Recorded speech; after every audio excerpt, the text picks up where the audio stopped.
Hello, I'm NecroPolo, and today I'm going to talk about some numbers and also about some future plans.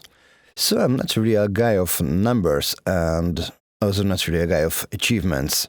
By the mean, I never chased popularity. Of course, it is useful to have to some extent, but I think it shouldn't be the main leading idea when you create something. Success for me is something like having an inspiration to continue and keeping the desire to create stuff. And for real, it has nothing to do with the fact that how certain releases sell or being received. Instead, it is rather about, having fun during the making. Please don't get it wrong, I don't want to sound like a hypocrite. It is just all about priorities, and my number one is having fun while working on music, or basically anything else, including this YouTube channel, that will get a couple of tiny updates in the future. For a while, there's been collecting some sort of content that doesn't belong here, so I am considering starting a second channel that will be mainly about gaming and maybe about computers. Well, at the moment, it's just an idea.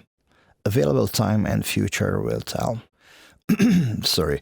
So, back to this attitude thing.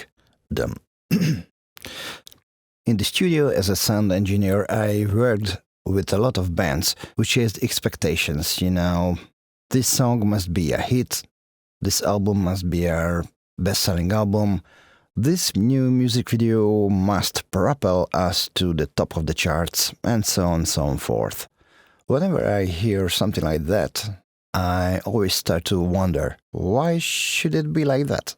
The world doesn't owe you anything just because you create stuff. It just doesn't. If you base your creation on expectations, then it will completely ruin your fun. And also it will force compromises. You will be unhappy at the end. Man, I've seen that so many times to happen again and again. So, accidentally, my path was a little different from the start. I'm a village guy, and I have always been. Big space, silence, few people around. You get the idea. Quite fitting for an introvert. So I never liked to be in the focus. So the fact that I ended to be a touring musician is just a result of a series of things. A very simple chain, really. You write music, you play it a lot, so you will be able to record it.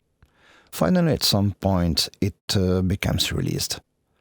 Then, like a message in a bottle, it may reach people or may not. Who knows?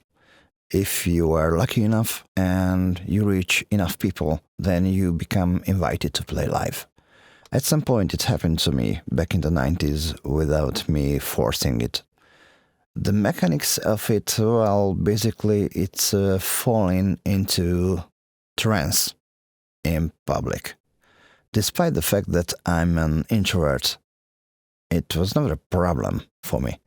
The same is true when it comes to interacting with people. I was just fine with all of these public things. But when the lights were off and I returned home, I was always hit by a very heavy desire for solitude. Yep, basically that's how I remained in balance. Big shine and big noise, then silence and peace. Well, the reason why I'm telling you all of this is because it was exactly 30 years ago when I first went on stage. Yeah, I'm old. And that's been quite a ride. I've been very lucky with it, really. Bandmates, projects, bands, guys from the audience, adventures, all the experiments, and for the whole thing, really. I'm pretty grateful for the experience. By the mean, what success means to me, it was quite a successful period of time because I remained inspired to continue all the time. So, first number 30. I played my first live show 30 years ago. The second number is 666, the number of the beast. a guy called Carlos was my subscriber number 666. That's quite metal, if you ask me. So guys, thank you for all the support. As I've explained before in this video, as far as this attitude things goes, well, so to say, I'm not a king of promotion or pushing my stuff into the face of other people. You know, even the first 10 YouTube followers were just incredible to me. You know, Commodore 64, cheap tunes, strange music, strange guitar gear, whatever. Well, who cares about that? As far as it seems, some people do. I really appreciate that. And I can promise that I will continue these adventures. What I wanted to... Oh, yes. If you subscribed, there is this bell button. I think it's better to uncheck it, because it will spam your email otherwise. I'm speaking seriously. It's very annoying. So I also rechecked the number of guys who watched certain videos on my channel, and I realized that my most popular video seemed to exceed 60,000 views recently. I mean, wow, that's crazy. I would have never suspected such a number showing up on my channel. So thank you for all the support, really, and I try to keep on doing what I do. Okay, plans. I try to be brief here because I bogged too much into this attitude thing in the beginning. You know, these videos are not scripted at all. I'm just telling you on the fly what's in my mind, basically. So, YouTube first, because you are watching this channel, obviously. I plan to slim down the number of my older videos. There are many things that just don't connect. For example, unboxing videos, experimental videos, and things like that. Okay, I have mentioned the second thing. I'm planning on starting a gaming channel. Do not think of something heavy because I don't have too much time for it. Probably it will be about short game reviews, old and new. I have hundreds of favorite games, dating back to Commodore 64 times. Okay, the next most important thing is that the fourth NecroPolo full album, Necrolepsy, is delayed again. There are some new tracks added, but they are very far from being finished, and it has nothing to do with laziness, actually. These days I'm working on a lot of music creation, just not for this project. Two of my bands are in the studio, actually, and as it happened, I'm the sound engineer for both of them. The new album of Diabolus Musica will be released somewhere around the summer, I guess, and Wackor somewhere later, I think. As an addition, I'm about finishing a movie score. It's something I haven't done before, and it will support Henry IV, a film adaptation of the drama by Luigi Pirandello. So all of these require a lot of creative firepower when it comes to music. Also, during March and April, we will be on tour with Ørdøg.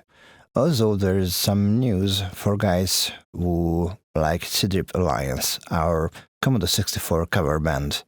We started to record an album back in 2019, but COVID, it broke the project in two. But as far as it seems, with the lead of Vincenzo, well, the guys who know the demo scene surely are familiar with his name. So, with his lead, a small production team became assembled.